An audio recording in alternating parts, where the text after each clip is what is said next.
আসসালামু আলাইকুম ওয়া রাহমাতুল্লাহ। সুপ্রিয় শিক্ষার্থীরা, আশা করি সবাই ভালো আছো। সম্ভাবনা তো শেষ করলাম, আমরা মোটামুটি শেষ করেছি যতদূর সম্ভব। আমি সব দিক নির্দেশনা দিয়ে দিয়েছি, তোমাদের এখন সৃজনশীল গুলো প্র্যাকটিস করতে হবে, নৈবেদিক প্র্যাকটিস করতে হবে। প্র্যাকটিস আমরা স্কুলে থাকলে অবশ্যই আরো বেশি প্র্যাকটিস করাতে পারতাম, তো এখন যেভাবে আছে সেভাবে কাজ করতে হবে। তো আজকে আমরা শুরু করতেছি নতুন একটা অধ্যায়, ভেক্টর।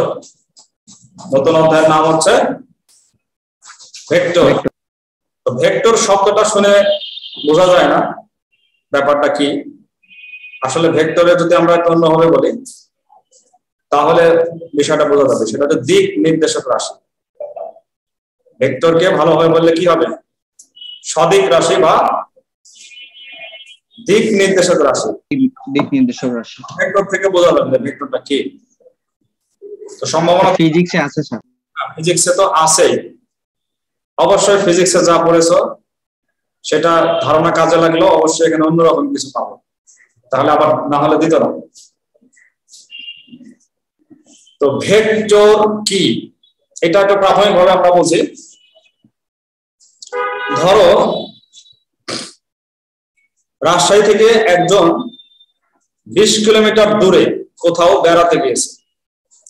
রাজশাহী থেকে 20 কিলোমিটার দূরে কোথাও বেড়াতে গিয়েছে, এতটুকু শুধু বললাম।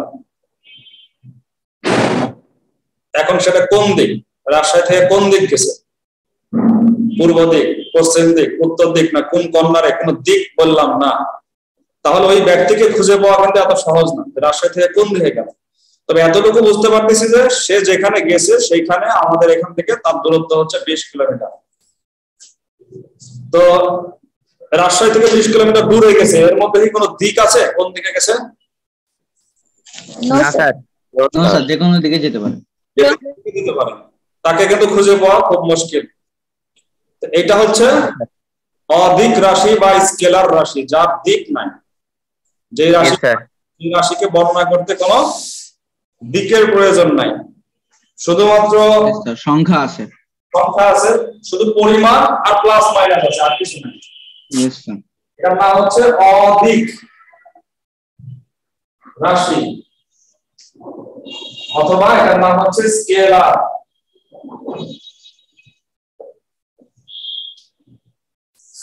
স্কেলার রাশি, অদিক রাশি বা স্কেলার রাশি, এর মধ্যে কি আছে? এর মধ্যে শুধু আছে মান আর প্লাস মাইনাস চিহ্ন। প্লাস মাইনাস চিহ্ন, চিহ্ন আছে, মান আছে আর চিহ্ন আছে। মান আর চিহ্ন ছাড়া এখানে আর কিছু কাজ করে না। যেমন বললাম 20 কিলোমিটার, এটা মান। চিহ্ন অনেক সময় দেখা যায় 20 থেকে 4 কিলোমিটার আবার চলে আসলে এদিকে, তাহলে 4 বাদ যাবে, ওইদিকে গেল আরো 4 যোগ হবে। এই যে চিহ্ন আর ইয়াটা আছে, চিহ্ন আর হচ্ছে তোমার মানটা আছে, আর কিছু না। স্কেলার রাশি। এখন আমরা যদি বলি যে রাজশাহী থেকে পূর্ব দিকে 20 কিলোমিটার গেল, রাজশাহী থেকে ঠিক পূর্ব দিকে সামনের দিকে 20 কিলোমিটার গেল। এখন কিন্তু চলে আসছে, তাই না? নির্দিষ্ট দিক আসছে না? তাহলে মানের সাথে সাথে আরো দিকও আছে, এটা হচ্ছে ভেক্টর রাশি বা এটাকে সদিক রাশি বলে। এখানে মানও আছে প্লাস দিকও আছে। ফিজিক্সে এর উদাহরণ হচ্ছে সরণ আর দূরত্ব। আচ্ছা, তো কি রাশি? দূরত্ব অদিক রাশি, স্কেলার না, স্কেলার স্যার। অদিক রাশি ঠিক আছে, ভেক্টর রাশি। হ্যাঁ, দূরত্ব ভেক্টর হবে কেন? সরণ ভেক্টর রাশি, সরণের দিক একটা দিকে যায় সরণ। সরণ হচ্ছে নির্দিষ্ট দিকে অবস্থানের পরিবর্তন। তার মানে কতখানি গেল, সাথে কি আছে? নির্দিষ্ট দিক আছে, এটা সরণ। আর দূরত্ব হচ্ছে শুধু সে কতখানি গেল, এর মধ্যে আর কোনো দিক নাই। তাহলে সরণ ভেক্টর নাকি দূরত্ব ভেক্টর?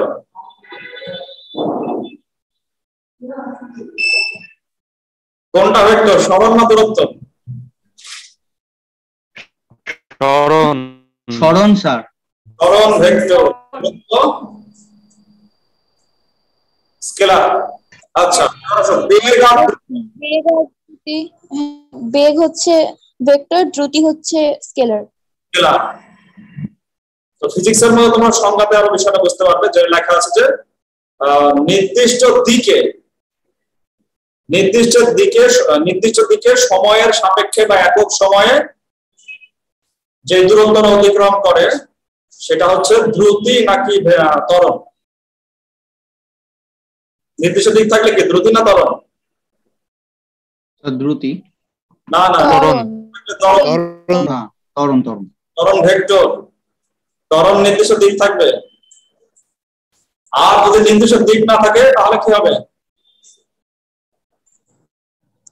সরণ।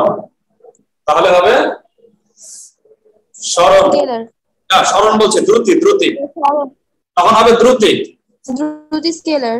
আচ্ছা তাহলে আমি দুই একটা উদাহরণ লিখি। যেমন এখানে অধিকের মধ্যে আসবে হচ্ছে দূরত্ব, তারপরে কি আসবে? দূরত্ব, তারপরে দ্রুতি, এগুলো সব হচ্ছে অধিক রাশি। দৈর্ঘ্য, তারপরে আরো আছে, দৈর্ঘ্য আছে, তাপমাত্রা আছে, আয়তন আছে, ভর, তাপমাত্রা, আয়তন,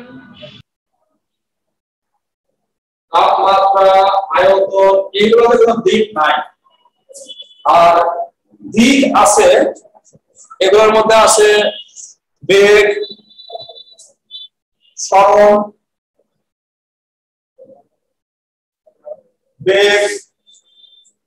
তারপরে ত্বরণ হচ্ছে ভেক্টর রাশি। ওজন, এখানে সেটা হচ্ছে ভর, ওজন। আর ওজন কোন দিকে? ওজন হচ্ছে পৃথিবীর দিকে। ওজন ভেক্টর রাশি। মানুষের ওজনের দিক আছে না, পৃথিবীর দিকে ওজন। Yes sir. ভূপৃষ্ঠের কেন্দ্রের দিকে। ভূপৃষ্ঠের দিকে। বল একটা নির্দিষ্ট দিকে। বল এটা হচ্ছে ভেক্টর রাশি। তোমাদের বই 271 পৃষ্ঠা এবং 272 পৃষ্ঠা, এই দুই পৃষ্ঠাতে স্কেলার এবং ভেক্টরের সংজ্ঞা এবং উদাহরণ আছে। এটা একটা প্রশ্ন হয়ে যেতেই পারে, স্কেলার রাশি কাকে বলে, উদাহরণ দাও। ভেক্টর রাশি কাকে বলে, উদাহরণ দাও। রাশি কয় প্রকার, কি কি, এগুলো আসতে পারে। তো আমি এখন বই থেকে পড়তেছি, তোমাদের সামনে সবার সামনে বই আছে।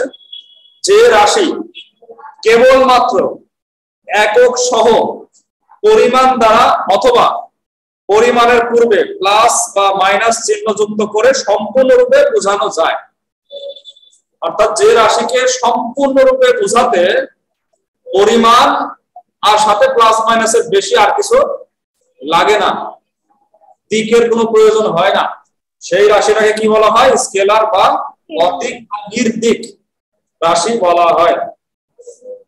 যেমন দৈর্ঘ্য, ভর, আয়তন, দ্রুতি, তাপমাত্রা ইত্যাদি স্কেলার রাশি। তাহলে এখানে তোমরা সংজ্ঞা পেয়ে যাবে, সংজ্ঞাটা এখান থেকে পড়ে নেবে। যে রাশি কেবলমাত্র একক সহ পরিমাণ দ্বারা উল্লেখ করলেই হয়ে যায়, সম্পূর্ণরূপে প্রকাশ করতে দিকের প্রয়োজন হয় না। অনুরূপভাবে যে রাশিকে সম্পূর্ণরূপে প্রকাশ করার জন্য তার পরিমাণ এবং দিক দুইটারই দরকার হয়, সেই রাশির নাম হচ্ছে ভেক্টর রাশি বা সদিক রাশি। বোঝা গেছে বিষয়টা? তো ভেক্টর রাশি সম্পূর্ণ করতে কি কি লাগে? মান লাগে আর দিক। মান দিক, পরিমাণ হচ্ছে পরিমাণ লাগে এবং দিকও লাগে, এটা হচ্ছে ভেক্টর। উদাহরণ সহ একটা প্রশ্ন কিন্তু আমাদের হয়ে গেল। ভেক্টর সম্পর্কে ধারণা যেহেতু ফিজিক্সে আছে, এই জন্য খুব সহজেই সবাই বুঝতে পারবে। আমরা এখন এমন কিছু বিষয়ে যাবো যেটা ফিজিক্সের সাথে পুরোপুরি মিলবে না, একটু অন্যরকম বিষয়ে যাবো। স্যার রাশির সংজ্ঞা কি? রাশি হচ্ছে পরিমাপযোগ্য যে সমস্ত বিষয় আছে তারাই হচ্ছে রাশি। কোয়ান্টিটি, যাদের পরিমাপ আছে তারাই রাশি, যাদের পরিমাপ নাই তারা রাশি নয়। পরিমাপযোগ্য যে সমস্ত বস্তু হতে পারে বা যে কোনো কিছু পরিমাপযোগ্য যেগুলো, যাকে কোনো না কোনো সিস্টেমে পরিমাপ করা যায়। তাপমাত্রাকে পরিমাপ করা যায় কি যায় না? যায়। যায়। পরিমাপ যোগ্য, এখানে রাশি। তারপরে ভর পরিমাপ করা যায়, তাহলে ভর একটা রাশি। রাশি। আচ্ছা, মানুষের শরীরে কোথাও ব্যথা হলে পরিমাপ যোগ্য, তাই না? ব্যথা পরিমাপ যোগ্য, পরিমাপ যোগ্য না, তাহলে ব্যথা কি রাশি? না, নো স্যার। ব্যথা রাশি নয়। রাশি না। রাগ পরিমাপ করার যন্ত্র আছে নাকি? না, ও স্যার তার মানে পরিমাপ আছে না, পরিমাপ মানে তো তুমি শুধু এই আন্দাজে বললে হবে না, ওর রাগ মনে হয় বেশি কমে না। পরিমাপ মানে একবারে তোমাকে কাটায় কাটায় বলে দিবে যে এত রাগ উঠে গেছে 10 বা 20 বা 12 13, ওটা রাশি না। ডায়াবেটিস সম্ভবত নাই। ডায়াবেটিস ইয়েস স্যার, আছে তো। পরিমাপযোগ্য, এটা তার রাশি, স্যার এটা রাশি। বুঝতে পারছো? পরিমাপ করা গেলে রাশি। এখন রাশির মধ্যে কেউ থাকবে যাদের দিক দরকার হবে, যাদের দিক দরকার হবে না। পরিমাপ করা যাচ্ছে, এরপরে আমার দিকের দরকার হচ্ছে, দিকের দরকার হচ্ছে না। সম্পূর্ণরূপে প্রকাশ করতে দিকের দরকার হচ্ছে, দিকের দরকার হচ্ছে না। তো যদি সম্পূর্ণরূপে পরিমাপ করতে দিকের দরকার হয় তাহলে ভেক্টর রাশি, আর যদি সম্পূর্ণরূপে পরিমাপ করতে দিকের কোনো প্রয়োজন হয় না তাহলে কি? স্কেলার। স্কেলার রাশি। এই তো হয়ে গেল, শেষ। আর পরিমাপ সেটা তো ভেক্টর আর স্কেলারের কোনো প্রশ্ন আসবে না, কিন্তু রাশি হবে না। তো রাশি যদি না হয় তাহলে কিসের ভেক্টর আর কিসের স্কেলার? তাহলে অবশ্যই পরিমাপযোগ্য হতে হবে। এরপর আসো ভেক্টর সম্পর্কে আমাদের আলোচনা শুরু হবে। স্কেলারের আলোচনা এখানে এখন নাই, শুধু আমরা জানলাম যে দুইটা রাশি আছে, ভেক্টর স্কেলার। স্কেলার নিয়ে আমাদের তেমন আর কোনো আলোচনা থাকবে না। এখন আমাদের আলোচনা থাকবে হচ্ছে ভেক্টর। আচ্ছা, ভেক্টরের একটা যাত্রার শুরু থাকবে। এখান থেকে একটা ভেক্টর মনে করা শুরু, এখান থেকে চলে গেল এই পর্যন্ত, এটাকে বলা হয় আদি বিন্দু। এটাকে কি বলা হয়?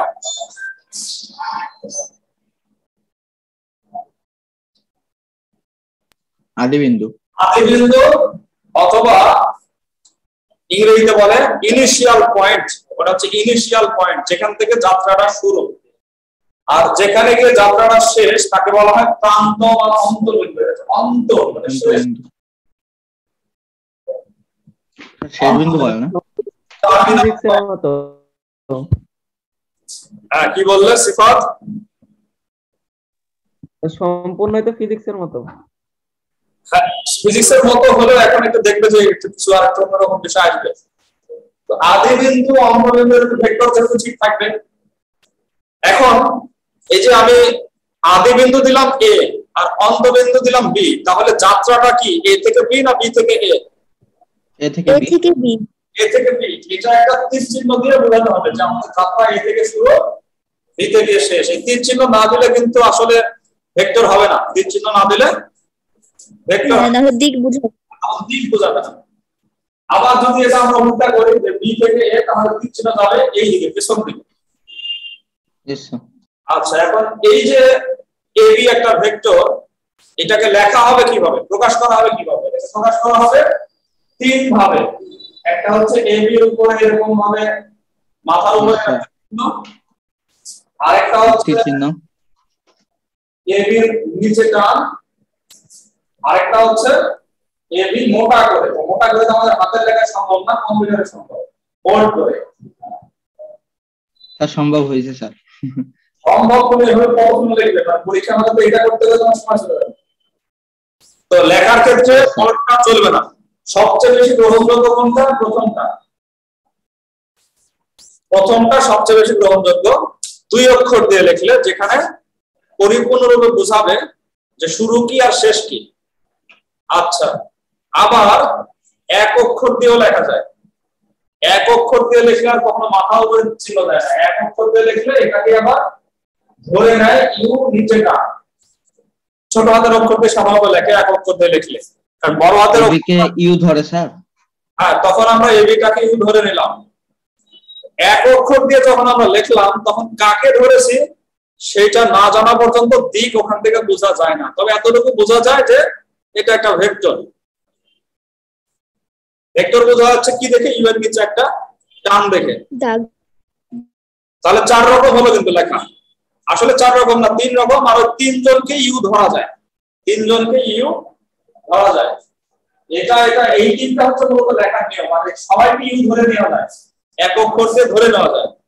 ধরে নিলেও তোমাকে জানতে হবে আমি কোনটাকে ধরেছি, এবি কে ধরেছি। অতএব কাকে ধরেছি না জানা পর্যন্ত ইউ এর দিক বোঝা যাবে না। শুধু এক অক্ষর দিয়ে কি দিক বোঝা যাবে?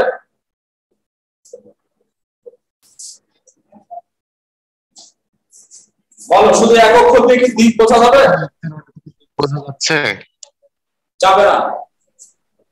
আচ্ছা, এগুলো শুধু জেনে রাখো যে এভাবে হয়, বোল্ড করেও হয়, নিচে টান দিলেও ভেক্টর হয়, জেনে রাখো। কিন্তু আমরা এটাকে প্রয়োগ করব। আমরা বেশিরভাগ ক্ষেত্রে লেখার সময় লিখবো হচ্ছে এই উপরে মাথার উপরে তীর চিহ্ন।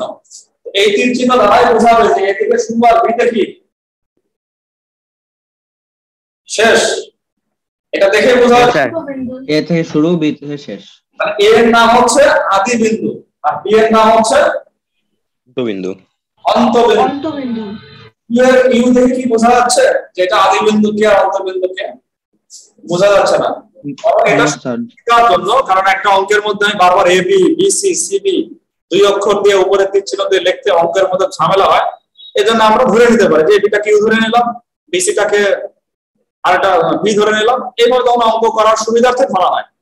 ধরলে ছোট হাতের অক্ষরটি ধরতে হবে এবং নিচে টান দিতে হবে একটা ভেক্টর। একটা ভেক্টরের মধ্যে কয়টা জিনিস থাকে?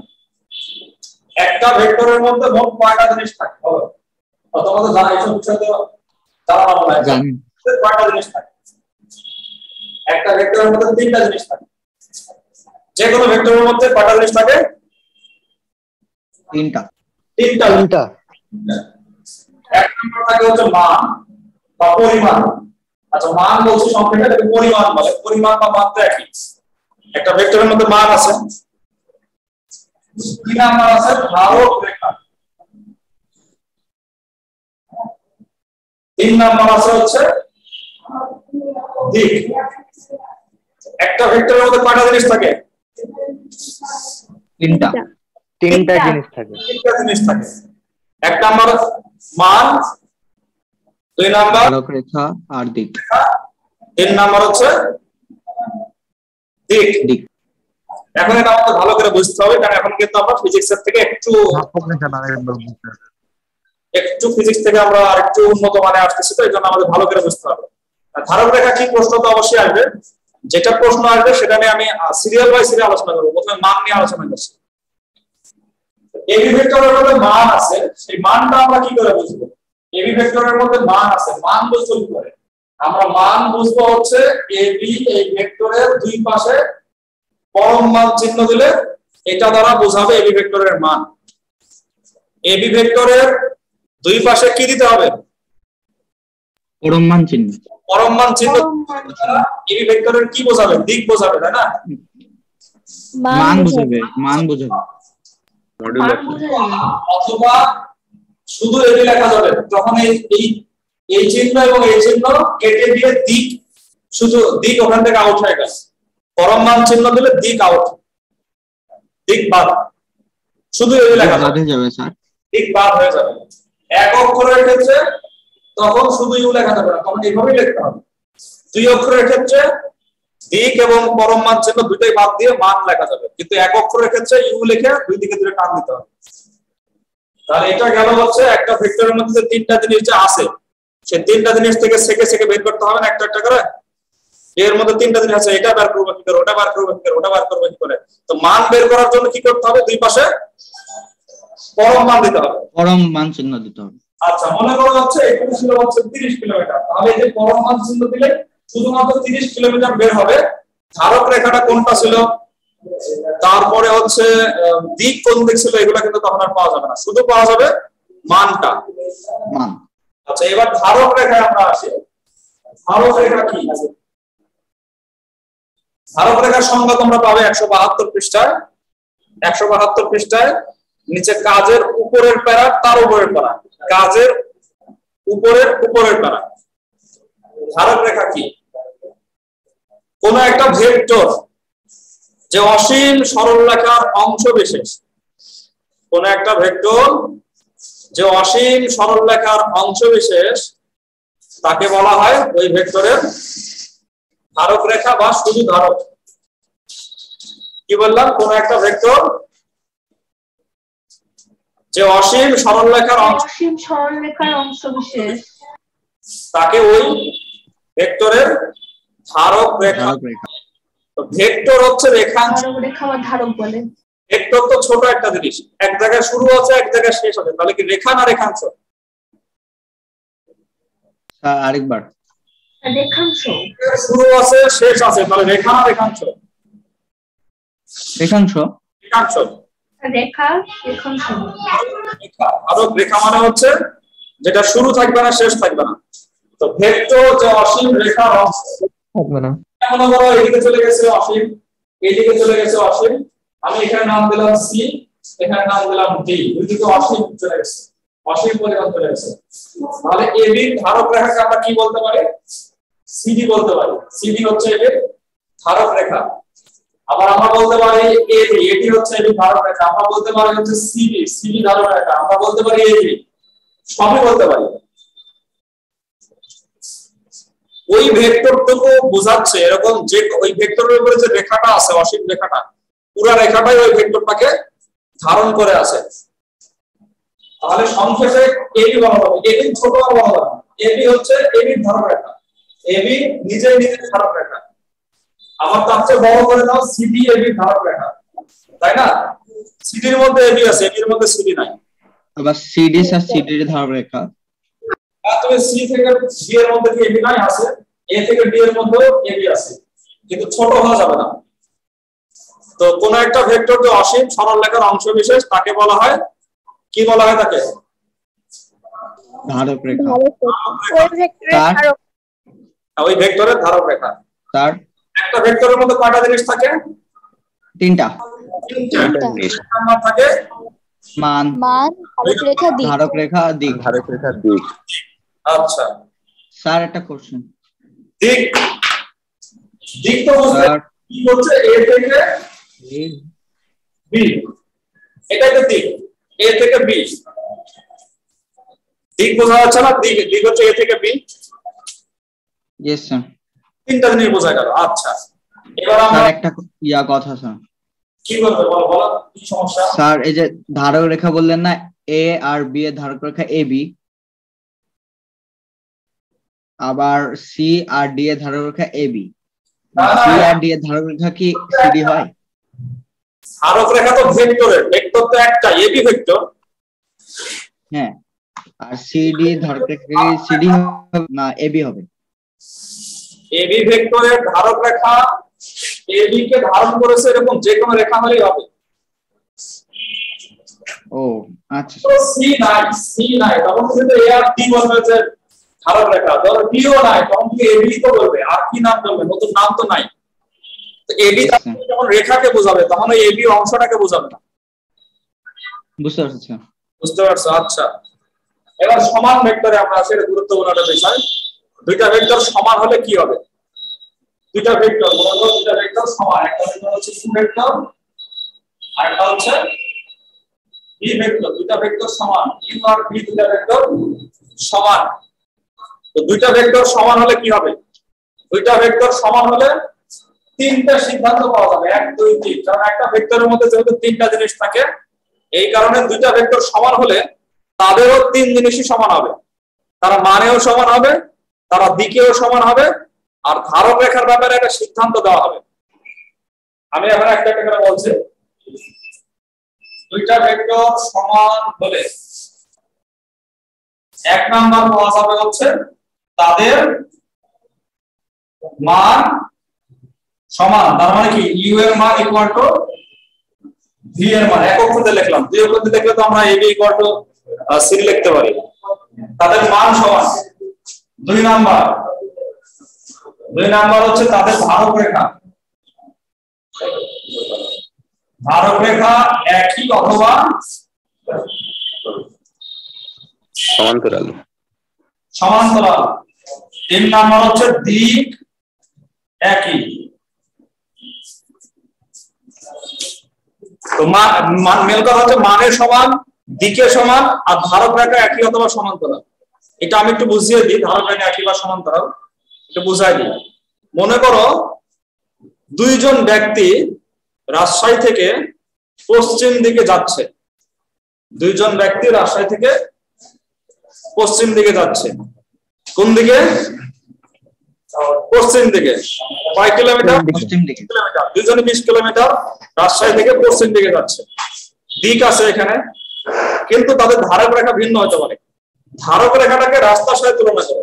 একজন রওনা দিয়েছে তোমার হচ্ছে মেন রোড, যেটা সেই 0 পয়েন্টের ওখান থেকে, ওই মেন রোড দিয়ে রওনা দিয়েছে পশ্চিম দিকে, লক্ষ্মীপুরের দিকে দিয়ে চলে যাচ্ছে তোমার সিএনবি দিয়ে। আর আরেকজন রওনা দিয়েছে যে আমাদের এই রাস্তা, এই যে তোমার বর্ণালী যে রাস্তা। তো দুইটা রাস্তায় কোন দিকে গেছে? সিএমবির দিকে।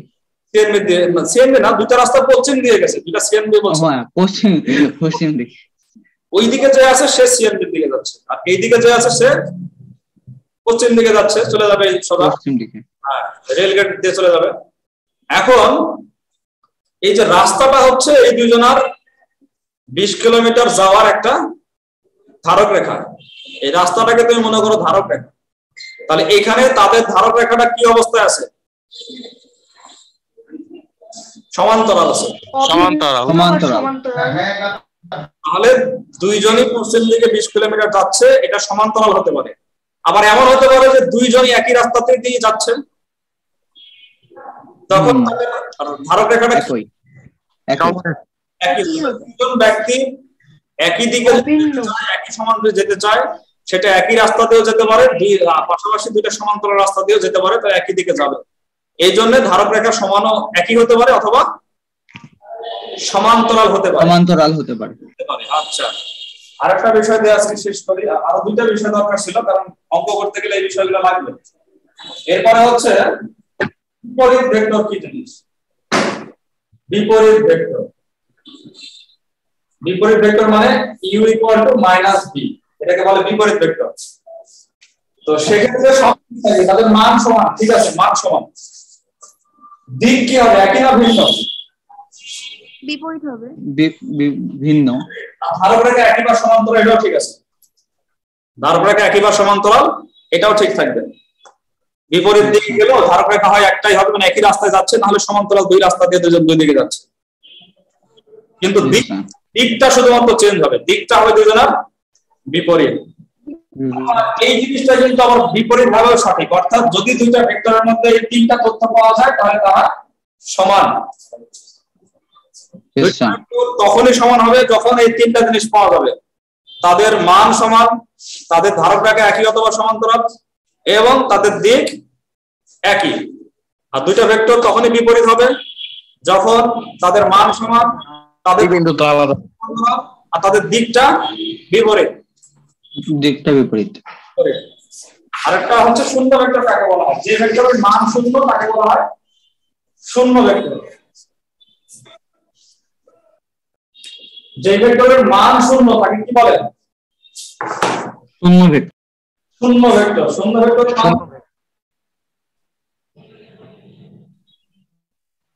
শূন্য ভেক্টরের মান কত? শূন্য। যে ভেক্টরের মান শূন্য তাকে শূন্য বলে, এইটুকু দেওয়া আছে, কিন্তু দিক সম্পর্কে অনেক সময় নৈবেদ থেকে আসে।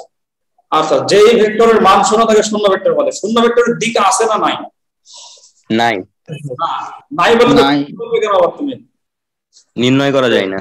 নির্ণয় করা যায় না, কে বললো এটা? সিয়াম। স্যার। আচ্ছা, ধন্যবাদ। যে ভেক্টরের দিক নির্ণয় করা যায় না, কিন্তু নাই বললে তো ভেক্টরের শব্দ থেকে তাকে বাদ দিতে হবে, তখন স্কেল চলে যাবে। এই কথা কখনো বলবে না যে নাই, অবশ্যই দিক আছে, তবে দিকটা নির্ণয় করা যায় না। শূন্য ভেক্টর মানে কি? এ থেকে এতে, আবার এ থেকে এ, মানে যেখানে আছে সেখানেই বসে আছে। দিক নির্ণয় করা না গেলে ধারক রেখা কিভাবে নির্ণয় করবে? দিক নির্ণয় করা যায় না, নির্দিষ্ট ভাবে কোনো দিক বলা যাবে না শূন্য ভেক্টরের। ধারক রেখা আছে। ধারক রেখা দিক না থাকলে ধারক রেখা বলাও তো মুশকিল, এগুলো কিছুই বলা ওটাই তো বলছি। মান শূন্য। তো দিকের ক্ষেত্রে তথ্যটা মনে রাখো যে ভেক্টরের দিক নির্ণয় করা, শূন্য ভেক্টরের দিক নির্ণয় করা যায় না। আমি আরেকটা তথ্য দিয়ে আজকে শেষ করব, সেটা হচ্ছে ভেক্টরের যোগ।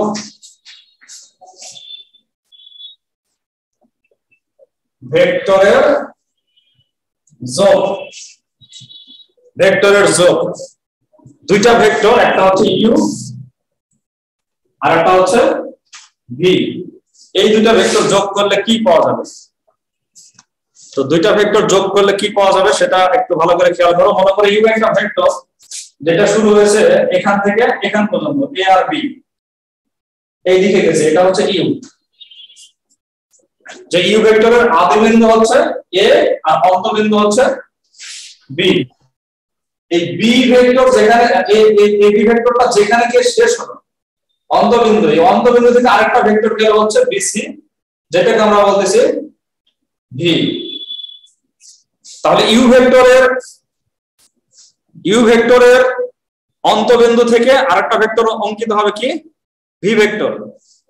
তার মানে যে ব্যাটারির মতো, ব্যাটারিতে তো একটা প্লাসের সাথে একটা মাইনাস যদি জোড়া লাগে তাহলে তো বিদ্যুৎ প্রবাহিত হবে, ফিজিক্সে ব্যাটারি পড়ছেন ওরকম। তো দুইটা ভেক্টর রাখো, বিচ্ছিন্ন করে যদি রাখো তাহলে কিন্তু যোগ করা যাবে না। দুইটা ভেক্টর করতে গেলে একটা ভেক্টরের শেষ প্রান্ত থেকে আর একটা ভেক্টরের শুরু হবে। ইউ ভেক্টর শেষ হলো বি তে, আর বি থেকে শুরু হলো কে? V vector. ভেক্টর তো ইউ যেখানে শেষ, ভি সেখানে শুরু। তাহলে এই দুজনের যোগফল দ্বারা কি ভেক্টর পাওয়া যাবে? এই দুজনের যোগ পাওয়া যাবে ইউ এর এবং ভি এর শেষ, ইউ এর আদি আর ভি এর অন্ত, এই দুটো মিলে যে নতুন ভেক্টরটা পাওয়া যাবে এইটাকে তখন বলা হয় ভি, ইউ প্লাস বি। আর ত্রিভুজ ভাবে লিখলে তখন হবে AB plus BC equal to AC. আর যেহেতু এই ভেক্টরের যোগের সূত্রটা সুন্দর একটা ত্রিভুজের সাথে মিলে রাখে, মানে ত্রিভুজের মতোই হয়ে যাচ্ছে, তাই না? ত্রিভুজ দুই বাহু যোগ করলে আরেক বাহু সমান, ত্রিভুজের দুই যোগফল আরেক তৃতীয় বাহু সমান, এই জন্য এটাকে ত্রিভুজ বিধিও বলা হয়। এটা কি বলা হয়? ত্রিভুজ বিধি। এটাকে বলা হয় ভেক্টর যোগের ত্রিভুজ। সমান হয় না, থেকে একটু বড় হয় না? হ্যাঁ স্যার, ত্রিভুজের দুই বাহু যোগ করলে তো তৃতীয় বাহু হয়। সেটা তো মানে ত্রিভুজের দুই বাহু যোগ করলে মানে তৃতীয় বাহু থেকে বড় হয়, এটা তো মানের ক্ষেত্রে। আর আমরা তো মান শুধু নয়, আমাদের কাছে মান আছে, ভেক্টর আছে, ধারক রেখা আছে। তো এই দিক থেকে ভেক্টরের ক্ষেত্রে এ থেকে বি তে গেলে, বি থেকে সি তে গেলে, আর এ থেকে যদি কেউ ডাইরেক্ট সি তে চলে যায় তো তুমি দেখা হবে তুমি আগে কোথায় ছিলে আর এত ঘোরাফেরা করে আবার সর্বশেষ কোথায় আছে এটা দেখা হবে। তুমি কত ঘুরেছো এটা কিন্তু ভেক্টরের ক্ষেত্রে দেখা হবে না। এমনকি একজন অনেক দূর ঘুরলো দিয়ে ভেক্টরের ক্ষেত্রে কত আসলে গেল, মাত্র এইটুকু গেল। আর এগুলো সব ফাউল, এই যা। কিন্তু স্কেলারে স্যার এটা যে এটা বোঝানো হইতেছে যে স্যার রাস্তা কতটুকু ঘুরেছে কিন্তু সোজা পথে গেলে এতটুকু হবে। সময় কম, আরো কিছু উদাহরণ দেওয়া যেত। মনে করে একজনকে তুমি ঠিক করেছো, লেবারকে, যে আমার বাসাতে একটা আলমারি আছে, এটাকে হটাতে হবে। তো সে আলমারি হটানো শুরু করছে, এমন সময় কারেন্ট চলে গেছে। তো কারেন্ট চলে গেছে, কাজ অফ করেনি, হঠাৎই আছে অনেক কষ্ট করে ঘাম টাম ফেলে মনে করো আলমারি হঠাৎই আছে। আর তুমি শব্দ শুনতে বসে আলমারি হটে যাচ্ছে পরে কারেন্ট আসছে, এসে দেখা যাচ্ছে যেখানে ছিল ওই জায়গাতে আছে। তুমি কি তাকে এত পরিশ্রমের জন্য কিছু দিবে? ভেক্টর দেখে যে তোমার আগের অবস্থানটা কি আর এখনকার অবস্থানটা কি। আচ্ছা, তো ভেক্টরের অঙ্ক দুইটা নিয়মে করা যায়, এক হচ্ছে ত্রিভুজ বিধি ব্যবহার করে, আর দুই নাম্বার হচ্ছে অবস্থান ভেক্টর। তো আমরা প্রথম অংশে ত্রিভুজ বিধি ব্যবহার করে যে অঙ্কগুলো করা যায় সেটা শুরু করবো আগামী দিন থেকে। তার পরবর্তী সেকেন্ড অংশে হবে ভেক্টরের অবস্থান ভেক্টরের মাধ্যমে। তো দুই ভাবে অঙ্ক করা যাবে। আজকে এই পর্যন্তই। প্রাথমিকভাবে আমরা ভেক্টর সম্পর্কে যেগুলো জানলাম এগুলো সব তোমরা ভালো করে দেখবে, ঠিক আছে? ভেক্টর কাকে বলে, স্কেলার কাকে বলে, তারপরে তোমার হচ্ছে ধারক রেখা কাকে বলা হয়, ভেক্টরের মধ্যে কি কি থাকে, সমতার ক্ষেত্রে সমান কখন হয়, বিপরীত কখন হয় এবং ভেক্টরের ত্রিভুজ বিধি, যোগের ত্রিভুজ বিধি। Yes sir. কোনো সমস্যা আছে বুঝতে? No sir. আচ্ছা ঠিক আছে, তাহলে আজকে এই পর্যন্ত থাকলো। আগামী ক্লাসে আবার দেখা হবে ইনশাআল্লাহ পরবর্তী অংশ নিয়ে। সবাই ভালো থাকো। আসসালামু আলাইকুম ওয়া রাহমাতুল্লাহি ওয়া বারাকাতুহু। ওয়ালাইকুম আসসালাম স্যার।